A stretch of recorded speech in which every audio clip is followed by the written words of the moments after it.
नमस्कार दोस्तों, खम्मा गणी राम राम सा। आपका अपना सपना सागर यूट्यूब चैनल में स्वागत है। आज हम हिंदी की दूसरी क्लास लेने जा रहे हैं जिसका नाम रहेगा वर्ण विचार और इसको ही दूसरा कहेंगे वर्णमाला। हमने भाषा ज्ञान को पढ़ लिया है। यह जो जो मैं हिंदी क्लासें लगा रहा हूँ वो क्लासें अपने बीएसटीसी और पीटीटी के लिए विशेषकर खास रहेगी।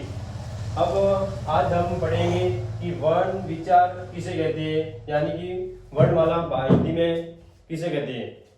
तो सबसे पहले पढ़ेंगे कि हिंदी में अपने कुल वर्ण 52 होते हैं, जो कि यहाँ पे लिखा हुआ है कि 1966 के अनुसार हिंदी में कुल मानक वर्ण कितने हैं, तो 52 है।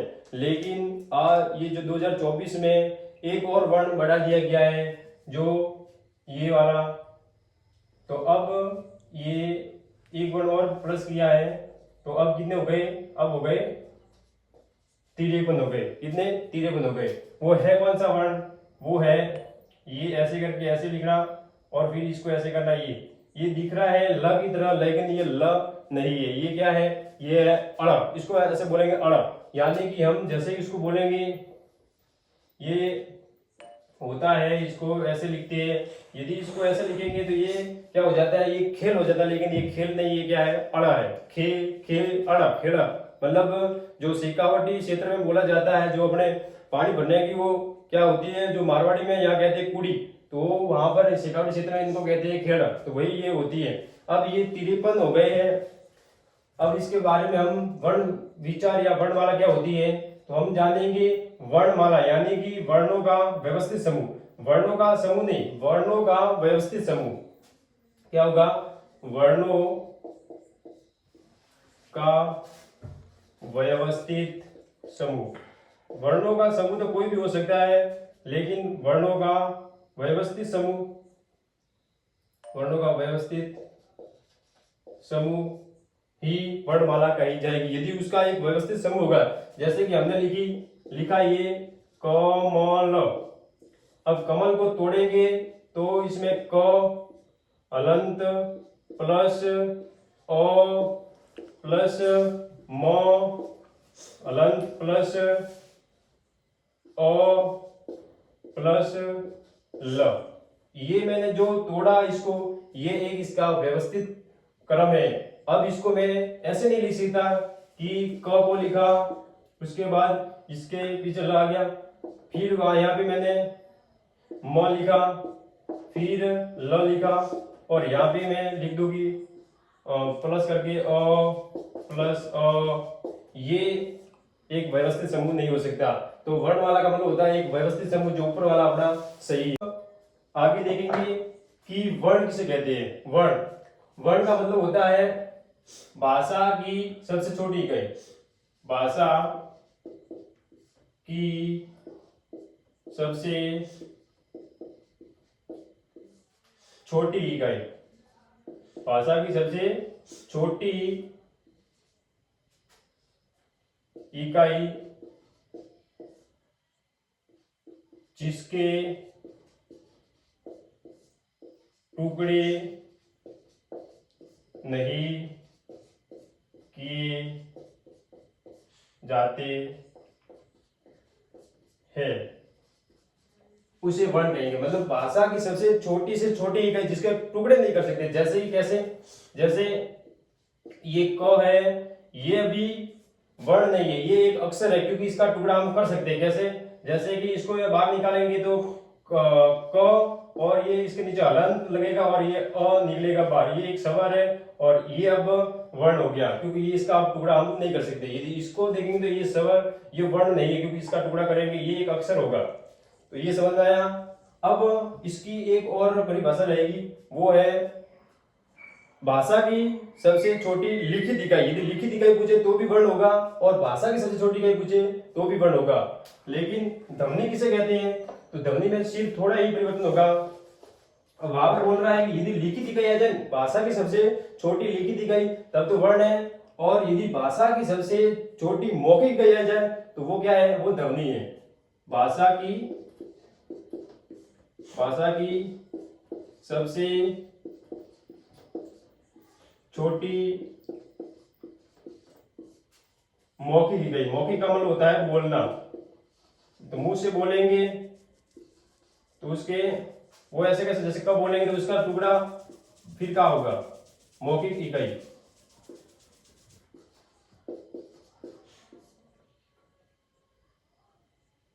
भाषा की सबसे छोटी मौखिक इकाई जिसके टुकड़े नहीं किए जा सकते, मौखिक इकाई क्या कहलाएगी, ध्वनि कहलाएगी। ठीक है, ये आपको पूरी भाषा समझ में आ गई। आगे है शब्द किसे कहते हैं। शब्द, शब्द का मतलब होता है कि एक जो वर्ण होता है, ये जो है क, ये क क्या है, एक वर्ण है। अब ये दो या दो से अधिक वर्णों से मेल, यानी एक के साथ एक और वर्ण मिला तो वो क्या हो जाएगा, शब्द हो जाएगा। जैसे कि इसकी परिभाषा रहेगी, दो या दो से अधिक वर्णों के मेल को, वर्णों के मेल को, वर्णों के मेल को शब्द कहते हैं। लेकिन ध्यान रहे, शब्द भी ऐसा होना चाहिए जिसके कुछ न कुछ अर्थ निकले। जैसे कहते हैं, अब हम कहेंगे जैसे कि ये लिखा कमल, ये कमल एक शब्द है। अब कमल का कुछ अर्थ निकलता है, क्यों, कमल एक क्या होता है, पुष्प होता है, फूल, तो इसका अर्थ निकलेगा तो ये शब्द है। लेकिन यदि हम लिखे इसको ऐसे करें कि मल का, मल का क्या होता है, जैसे हम कहते हैं चाय, चाय तो एक शब्द है लेकिन कहते हैं पीछे ही चाय वाय, वाय कोई शब्द नहीं होता, चाय एक शब्द होता है लेकिन वाय शब्द नहीं होता, तो ये ऐसे ही है। अब आगे आगे देखेंगे,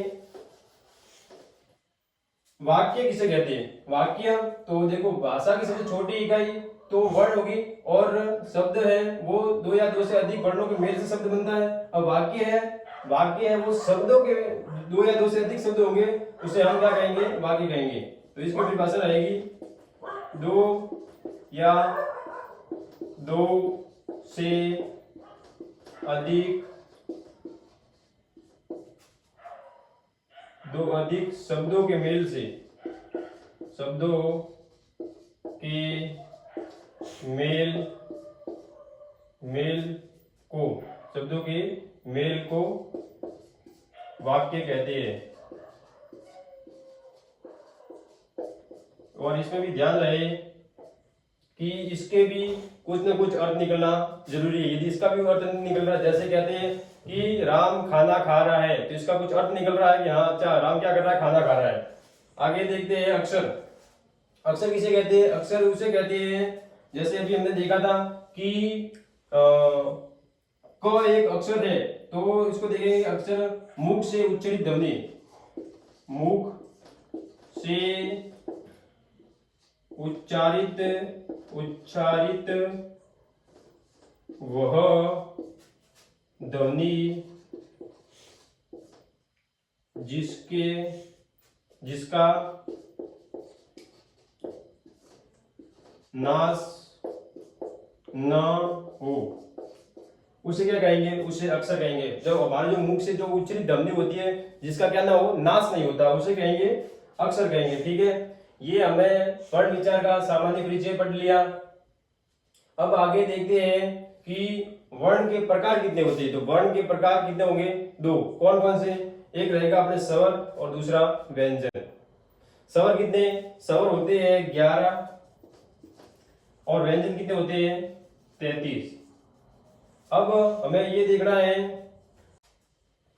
हम जानेंगे वर्णों के प्रकार। वर्णों के प्रकार कितने होते हैं, दो। वर्णों के प्रकार दो होते हैं। कौन कौन से, सर, एक स्वर और दूसरा होता है व्यंजन। पहले स्वर को देखते हैं। स्वर कितने होते हैं, तो स्वर हमारे कुल 11 होते हैं। वैसे 13 होते हैं लेकिन 11 कुल 11 मतलब जो मोस्ट होते हैं वो 11 ही होते हैं। अब स्वर कहते किसको है, तो स्वर की परिभाषा रहेगी, स्वर की परिभाषा ये रहेगी कि वे वर्ण जो अन्य किसी वर्ण की सहायता न लेकर स्वतंत्र उच्चारित होते हैं, स्वतंत्र उच्चारित होते हैं, स्वर कहलाते हैं, स्वर कहलाते हैं। ठीक है, अब ये तो हो गया स्वर के बारे में।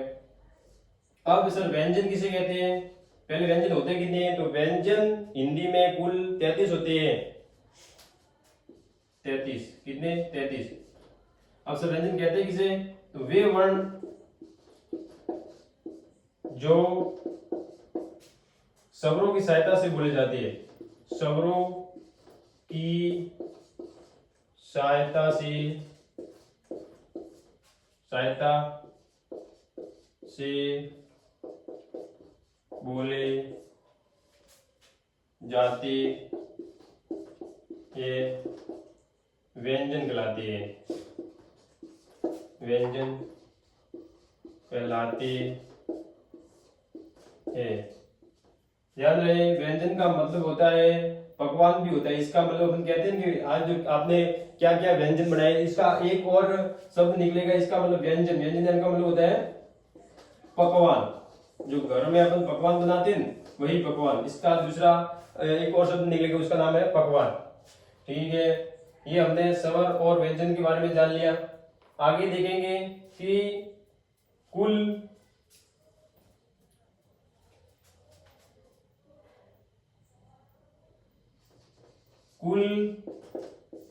वर्णों की संख्या, वर्णों की संख्या, कुल वर्णों की संख्या कितनी है? तो कुल वर्णों की संख्या कितनी है? यदि कुल हिंदी भाषा में देवनागरी के हिसाब से माने तो हिंदी में कुल 52 वर्ण है। 52। ये 1966 के अनुसार है। कितने? कब? 1966 के अनुसार, हिंदी निदेशालय 1966 के अनुसार 52 है। पर अब एक और प्लस हुआ है, 2024 में एक और प्लस हुआ है, जो ये वाला अभी मैंने आपको ऊपर ही बताया। इसको ऐसे लिखा जाता है, इसको अड़ बोलते हैं, अड़ अड़, इसको ल नहीं बोलेंगे। यदि ल बोलने जाएंगे तो ये क्या हो जाएगा? इसको यदि अपन ऐसे करेंगे, ऐसे, तो इसको बोलेंगे तो खेल हो जाएगा, खेल। लेकिन ये खेल नहीं, ये है खेल अड़, खेल अड़, यानी कि अपने जो शेखावटी क्षेत्र में जो मैंने आपको बता ही दिया। आगे देखेंगे,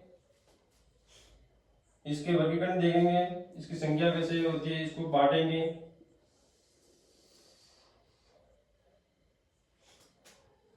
सबसे पहले आता है स्वर,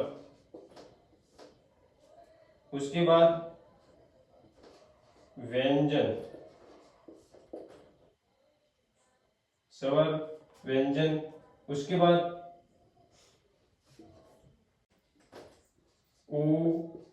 उत्क्षिप्त व्यंजन, उत्क्षिप्त व्यंजन। फिर रहेगा तीसरे नंबर पे, ये उत्क्षिप्त हो गया। फिर आएगा अयुग्वा,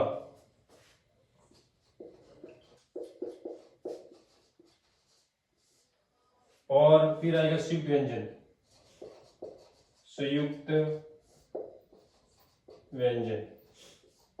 अब देखते हैं कि ये सब कितने होते हैं। अब ये है अपने 11, ठीक है, ये 11 स्वर है कुल देखे तो। फिर दूसरे नंबर पे ये 33 व्यंजन होते हैं। ये उत्क्षिप्त व्यंजन जो अलग दो रहते हैं, तो ये अपने तीसरे नंबर पे उत्क्षिप्त व्यंजन कितने होते हैं? ये होते हैं 2। कौन कौन से? इसको देखते हैं, 2 कौन कौन से? एक तो है ड, जिसके नीचे अड़, इसे बोले अड़, और एक है अढ़, इसके नीचे बिंदी रहेगी।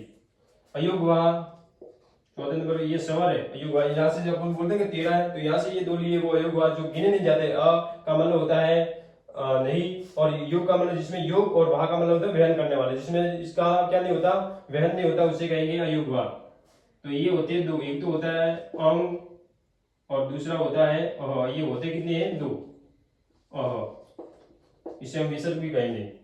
और शिफ्ट व्यंजन होते कितने होते हैं, ये होते हैं चार, चार ही होते हैं। हाँ, कौन सा, चार। एक तो है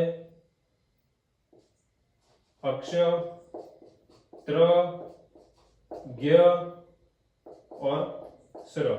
हम बाद में पढ़ेंगे कि ये किस दो अक्षरों से मिलकर बने, इसलिए इनको शिफ्ट व्यंजन कहते हैं। और बाकी ये जो आपकी आज की हिंदी की क्लास, आज की क्लास आपको कैसे लगी कमेंट करके बताइएगा। और हमारे इस चैनल के साथ जुड़े रहिए और इसको लाइक सब्सक्राइब करते रहिए और आगे से आगे शेयर करते रहिए। अब आगे क्लास आएगी अपने रीजनिंग की, शिक्षण अभिरुचि की और राजस्थान जीके की, जो कि हमारे राजस्थान जीके के माहिर है लादाराम जी सर, बहुत ही बढ़िया और एकदम अच्छा आपको जीके पढ़ाएंगे। बाकी धन्यवाद।